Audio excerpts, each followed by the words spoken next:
Hello, everyone, and welcome to Ripple Conversations, the podcast where we explore what it takes to create meaningful change in our world. I'm your host, Sharon Martis, and today we're tackling a powerful topic, the importance of authentic representation in media, entertainment, and corporate spaces.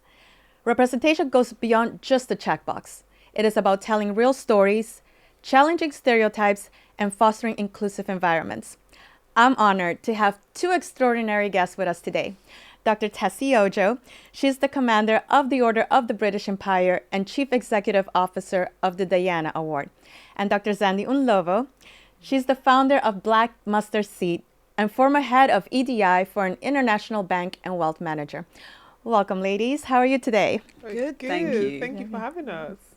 Let's start with authentic representation and why it matters. Representation can shape how people perceive themselves and others. Can you each please share an example where you saw authentic representation in action and the impact it had on you or your community? Sure, I'd love to. I'm going to keep it light, though. So my experience, I guess, of authentic representation was really in film.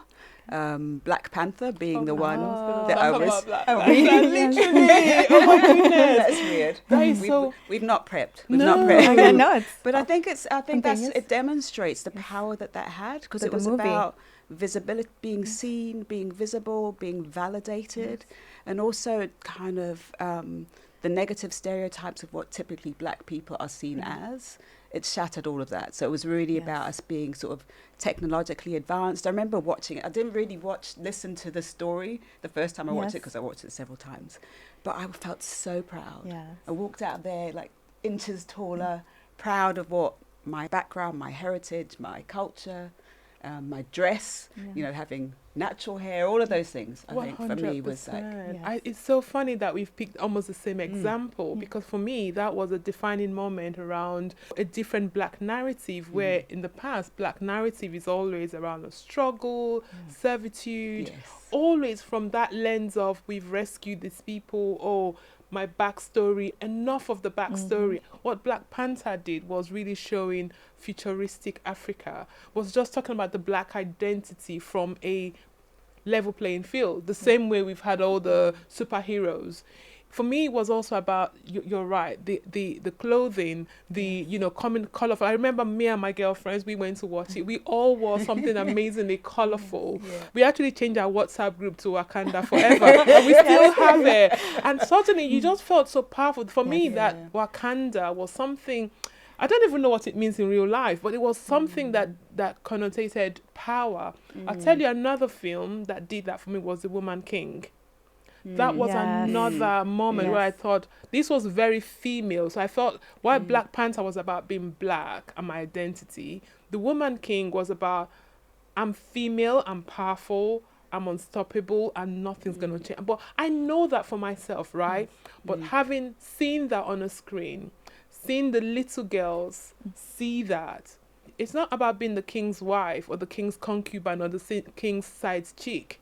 You are the king. Do you know what I mean? You are the woman king. And it sounds so ordinary, but when you come from a place where the most representation you see is from a negative place, where for the majority, they're used to seeing, they have that. It felt like a privilege to suddenly see this, which it shouldn't be a privilege, right? It should be your everyday. It should be normalized. 100%. Absolutely. I think if I just give a quick work example, because I know we're talking about media and corporate. I spent 15 years working in South Africa. And it was post-apartheid, so we'd just seen the first Black president, Mandela, come through, and we were now in the Mbeki era, and I chose to go and work out in South Africa.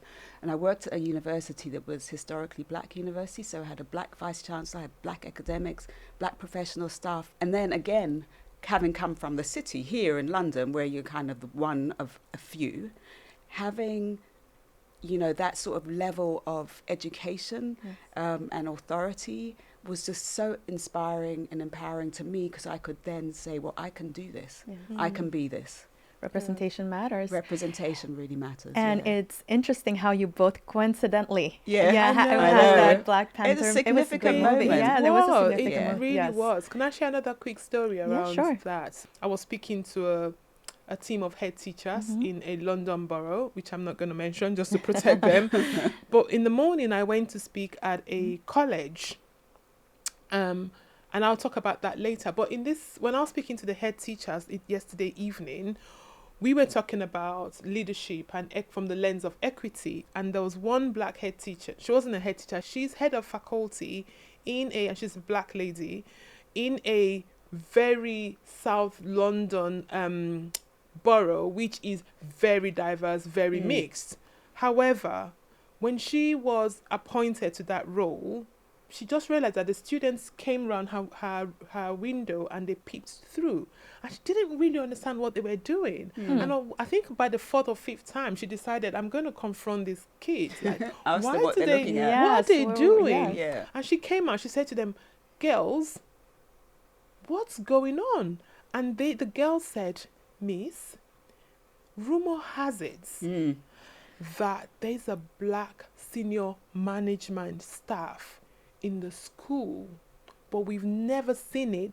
We don't believe it. And so every day we've been checking this out. Miss, is it true? And she said, yes, I'm the new head of faculty. And the girl said to her, Miss, is this your office? She goes, yes. And it's like, when she says yes, the girls go, yeah! And then ask her this one final question. She goes, Miss, does that mean that white teachers report to you? And she goes, well, I don't see it that way. I see that I have a team that we work together. And the girl says, so basically, you're their boss. And she didn't answer, but the girls turned around and go, yeah. And they ran, but she said she was this is a inner London school. Right. These girls were like year 11, so they'll be about 15, 16. They had never, ever in their history of that school had a black senior leader. What does that tell them? She said she was so shocked. The fact that she almost became something that was the girl. They kept checking it out. Like, is it true? Is it true? Is it real? They had to see it to believe it. They had to. It's interesting because that goes back to the movie that you guys were talking about, Black Panther. When you saw it, you felt something very powerful, which also then, brings us to stereotypes, right? Like, how do stereotypes in media and entertainment, like these movies, reinforce biases in society? Or in the opposite, it reinforced something good. So yeah, there's several places that those biases show up. Yes. They show up in corporate, in sort of recruitment and promotion of staff. They show up in the criminal justice system in terms of harsher sentencing. They show up in education. So, people having access or not having access, or even the expectations that are placed on black kids, for example, to say you can achieve this or you can't. So I think, far-reaching implications of stereotyping. I don't know what your experience is. Well, no, absolutely. I think stereotype is so dangerous because what stereotype does, it completely generalizes or minimizes a whole group of people, reduces them to a couple of sentences. And those sentences are never in a positive way. And let's go back to where does stereotype come from? Stereotype is about language and power. The domineering group, the group that has power, uses language to minimize a group for their own good. If you look at generations, we're talking about representation in the broader sense. If you think about, look, we just only celebrated Holocaust Day a few days ago. What happened in the Holocaust was all around minimizing a group of people, reducing a group of people to a few words. And the danger is that when it starts with people who have power, they give permission to everybody else to carry out that act. So when in the media, every time a crime happens and when it's a black person the race is mentioned, right, the headline is this black man did X. It completely tells you the story of black. Because when a white person commits crime, what you hear is a crime was committed. It doesn't mention the race. So what you constantly hear associated with crime becomes black and crime. paints a picture in your head. Now, whether you like it or not, you, the listener, takes that on. I take it on as well, because this is where it comes to internalized oppression. I don't hear anything different from you. When the media says this race is X, directly or indirectly, you hear it, I hear it. Right. You believe it, I believe it. I then have to work twice as hard to almost deal with that internally, to say that's not me. I'm not going to let that label stick. So you mentioned the risk of misinterpretation. How do we counteract that then? So I would love to give you a formula. But I think that, and I want to say something with all humility and all sincerity. Up until this day, the pressure lies on the group that the lie is being told to counter the narrative. I have to show up every day, proving myself to you that I'm not the narrative that you've been told. Yeah. What that looks like, what that looks like for me, if I flip it back to, let's take what's that guy's name that had his knee on his neck, Right. George Floyd. What that looks like is your knee stays on my neck every single day, because I'm having to show up every day, ready to defend myself, ready to say to you, look, for example, the other day I love matcha. Everyone listening, if you wanted to get me coffee, I want matcha. So I showed up at this coffee shop to get myself a matcha. Didn't realize that I had left my card in the office. I was just on my lunch break, and I thought, oh damn, I've left my... Anyway, this girl at the till, beautiful girl, I said to her, I had placed the order, I even bought two, and she had run it through, and it was about £9. And she said to me, and I began to look for my wallet, and I'm like, oh my goodness, please cancel, I forgot. And she looks at me and she says, I'll pay for you, you can bring it back. And I'm like, no, honestly, don't worry, like, I'll go back to the office. She goes, no, it's cool, pay forward, pay to somebody else, I'll pay for you. And at that moment, I looked at her, it's a young black girl, and I just thought, I see, you saw me. Yes. You know that this auntie, who I don't know from anywhere, looks so responsible that I don't think she's trying to play one on me, right? Me saying, oh, don't worry, it's me always trying to prove that I'm not trying to play one on you. Like, I do have £9. It's not that deep. Like, that's a small example. But every day I show up, I have to show up almost working hard to convince you that I'm not the story that you've been told. And that's because stereotypes reduce individuals to 100%. one-dimensional characters. If you're asking me, how do we combat this? Right. It's not on me. I didn't tell you that story. Society told you. Those who have power told you that story. They need to untell that story. Yes. You need to work hard on yourself to find the right story. I'm tired of having to tell you a different, to say no, that's not me, because the truth is that every day I show up trying to tell you that I'm decent, I'm responsible, I'm good, I know my stuff, I'm clever, I'm brilliant, I've got 3 degrees, I've got exhausting. a PhD. It's exhausting. Yeah, I 100% agree with everything that you said. I think I've now in my life come to a stage where I don't feel that I have to keep telling my story. Yeah. And I think I overcompensated. So also 3 degrees, I'm a qualified accountant, I'm this, I'm that, I'm doctor. But who am I trying to prove that to? Right. Because I can't satisfy everybody. So I think it's all of our responsibility. Right. To change the narrative. I don't really care anymore. If you want to know me. I don't have the pressure that I had when I was in my 20s. Right. I don't, because as you say, I feel validated in myself. I know who I am. I'm audacious, I'm bold, I don't need. But when I say that pressure, I know the pressure on the younger people. Yeah.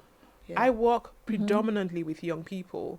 I know the pressure on them. I've got 2 children in their 20s in the workplace. I know the pressure they feel, that they always feel that they have to work twice as hard, that they don't get the kind of grace that other people get. They know that in their appraisals, they're judged harshly, their errors are amplified, and their achievements are minimized.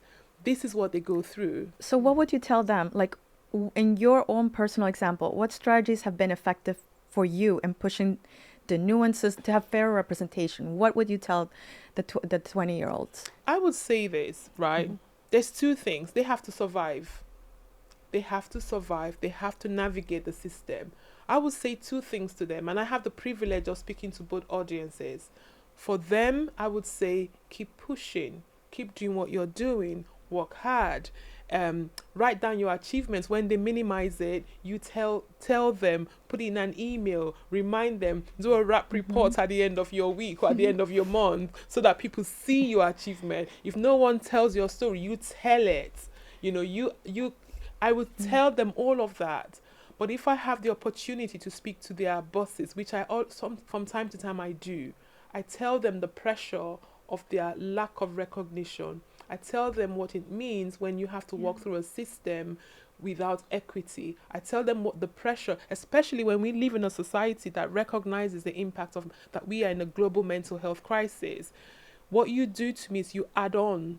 I already carry an invisible bag that you don't see, right? So I have the privilege of doing both, but if we really want to move the lens, if we want to shift the dial and look at this from a lens of equity, we need to release the people who are oppressed. We need to release them of the pressure of retelling their story. Dr. Zande, what would you tell those 20-year-olds? So I worked at an international bank and wealth manager, and I was in charge of graduate recruitment and development. So I had a number of graduates under my wing for the first 15 months, navigating the complexities of financial services and the culture of financial services. And after about 2 years, I started to see people drop off, mainly people of colour and women. Why? And I started asking them that question because I was curious about what it was that we weren't doing, but also that they were doing and seeing what I had 20 years before. And I was like, well, why hasn't this changed? 3 reasons that they came up with. One was the lack of representation, and not because I just want to see someone who looks like me in a higher position, but because it signals to me that I can't grow here, that it's going to be too difficult for me to navigate and develop and be promoted, so I'd rather go elsewhere. So that was the first reason. The second reason was that depending on what team I was in and whether I had an inclusive leader or not, I would have a good time or I wouldn't have. And it was little examples like I'd be taking, I as a black person might be taken to clients or not, and my white colleagues might be taken to clients or not. So there were those instances. And then the third was around experiences of microaggressions, whether it was implicit or quite explicit. And for those reasons, they said, actually, you know what, I don't want to be here. So at that stage, we were still just focusing on the diversity part and not on the inclusion part. And that kind of kicked off a conversation about, well, what do we do to create an inclusive environment? But I think, just to go back to your original questions, one of the things, I think 3 things I would probably say to people is around speak up. If these experiences happen to you, speak up. And you might not feel comfortable doing that with your immediate line manager, so find a space to do that, and it might be through your employee representation or resource group or some other colleagues or an ally. The second thing I'd say to them is role model. So if you're in a leadership position, role model, lift people up behind you, advocate for people. And the third thing, which is what you've said, is around document discrimination, because what happens is you'll have all the experiences and think that they're nothing, and then you'll leave without having actually communicating what happened to you. So an exit interview is a great place for you to be able, if you've decided now that you don't want to be here, it's a great place for you to say, well, these things have happened, but ideally say it while you're there. So those are and you see, one of the real good things about documenting, especially your achievement, is sometimes you never get told them. And then this affects your own confidence. So like I say to my children, every week, make sure you capture your achievements. Because that's good for your own self-worth. Because sometimes you leave a place feeling that when your errors are amplified all the time and your achievements are minimized, you say, oh, I remember my daughter talking about a conversation she had once, and someone said, oh, but you didn't quite lead that thing. Somebody else, she goes, what does lead mean? Let's define it. I was the only person from this office that did that project, and I brought it here, and I taught everybody. So how else do I qualify lead? Right. Why are you grappling? Why does it ick you that I use a word when I was the only person in this entire office that led on this project from this, and I represented this office. When I say I led the project here, why does that ick you?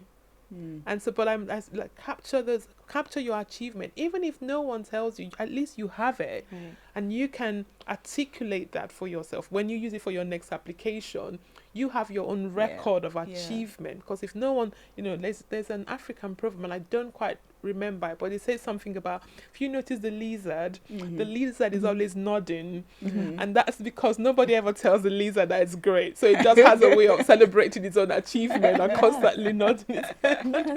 I don't know if it's true, but I really love that, because it says something about, look, celebrate yourself if nobody else celebrates you. And you both have given us lovely actionable steps that can actually be used, and these actionable steps are more for individuals.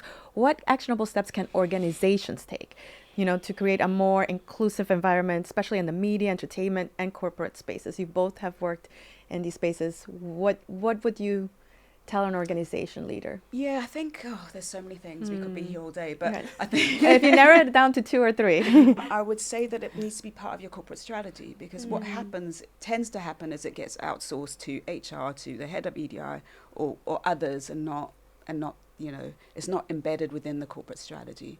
And then the second thing I'd say that would be on my list of things would be about accountability, that actually leaders and everyone needs to take accountability, and that needs to be documented, needs to be measured, needs to be continuously so, and not just a one or done sort of approach. 100%. I think you've taken one of the points that I had. I think we need to look at it from a place of belonging. We have to commit to creating environments where everyone feels that they belong. And the first thing to do is to find out who doesn't feel that at the moment. So we need to firstly audit ourselves. I mean, all of that comes under a robust EDI strategy. So if you don't feel like you're included or represented, how do you change the system? Well, first, you measure, you've asked. Then you go back to the people who don't feel included, and you begin to ask them, two things. You ask the people who feel included, what does it feel like? What does inclusion feel like to you? Because you are happy. You say you feel included. What does that look like for you? Then ask the people who don't feel included to tell you, what does that look like for them? You can easily tell the difference. The difference would be things like, I get praise. I feel like I can progress. I feel like I get on with my peers. Some of these things aren't rocket science. Some of these things it's about what makes one person thrive in this environment, and how do we replicate that for everybody? Or how do we include those who don't feel included? How do we understand why they don't feel included so that they do? All of that should fit into your EDI strategy. I often liken it to a manifesto. When you're about to have a new government, they produce this document of what they would do. And then when they get elected, everyone, including the media, begins to hold them accountable. I was listening to the news this morning, and there was something about energy prices are going to rise, and immediately they were saying, well, the Labour Party talked about this in their manifesto. They said energy prices are going to come down, and we were holding them accountable because they wrote it down. The first way to create an inclusive environment, write it down. Tell me what you're going to do. And then begin to work towards it. But open yourself up to be accountable. Your leaders have to be accountable. They have to be transparent. This has to come from the top. Can I just give an example? So just in terms of the doctorate that I did, what I was trying to understand, I did a professional doctorate, which is work-based. I was trying to understand why was it that all the diversity and inclusion training that we do doesn't change behaviour. That was my principal question. And what I did was I interviewed young people in their first year of work. And what I then decided to do, instead of having training that always just said, this is unconscious bias, this is that, and everyone nods and they agree and they get it, but when they go back to their desk, they actually don't practice any of that. So what I did was I created a play as an alternative way of people engaging with a subject that can be quite complex. And what the play does is that it shows the complexities and nuances of what it's like to be excluded and included. It also gives you a sense of the emotional reality behind data, because we can have the data and say, we've got X number of people in X roles, and why don't we? So it's been a really powerful tool as a way of people then witnessing what it's like to be in this organization. It's based on real stories of real people, but really shifted the dial in terms of having the basis for dialogue around what it means, because it isn't necessarily the big things that we need to do, but it's just the day-to-day interactions that we have with individuals and their human dignity. It's as simple as that. It's just absolutely. It's interesting you said that, because when I have the opportunity to do lots of talks with corporates, I don't talk about inclusion. I talk about belonging, because belonging is something we all want. Right. We all feel. We want to feel seen. I don't want to be a number. I don't want to be a number. Say, with 35% of our staff are Black. Great. How do they feel though? Do they feel like they belong? Do they feel that they belong? And when you come to a when you come into a conversation from a place of belonging, every single person is relatable, because you want to feel like you belong. I want to. And then let's begin to look at this, because that comes back to how I feel, what my everyday, day-to-day is. And when I begin to say, I say to people, tell me what it feels like when you're at home. And everyone tells you, when you can take off your shoes and nobody judges you. You can have any food and no one says, oh, that smells funny. And it's those nuances. And we begin to bring it back into the workplace. Right. It builds a culture too. Absolutely. Yes. Ladies, as we close, I want to ask you both for one key takeaway you want listeners to remember about the power of authentic representation and the role they can play in creating it. Dr. Zandi? Yeah, I think it's kind of what I was saying just at the end of the last question, which is really about, it doesn't have to be about the big gestures. It's about the small, everyday decisions that we make, because we've got opportunities to include or exclude. And that, everyone should take responsibility for the other person. Dr. Tessie? I would say that it's a privilege to not have to carry the baggage of constantly wanting to tell your story. And if you have that privilege, I need you to understand that not everyone has that. Use that. Every privilege that you have sometimes comes at my expense. Think about it. Use that privilege. I don't really like the word ally, because ally sometimes says, I choose you to ally with you. Whereas I want people to just be a champion. Understand that this is about humanity. Understand that when I can walk through the shop, when you can walk through the shop and no one follows you, when you see a young Black boy being followed in the shop, ask the shop assistant, why are you following him? So every privilege that you enjoy, I want you to be aware, conscious that does everybody else enjoy that? And when you see that something's happened to someone that doesn't happen to you, immediately ask, step in. Don't make an assumption that he must be a thief, because that's what you assume, right? You see the Black boy being followed, and you think, oh, he's probably stolen there before. I promise you, he hasn't.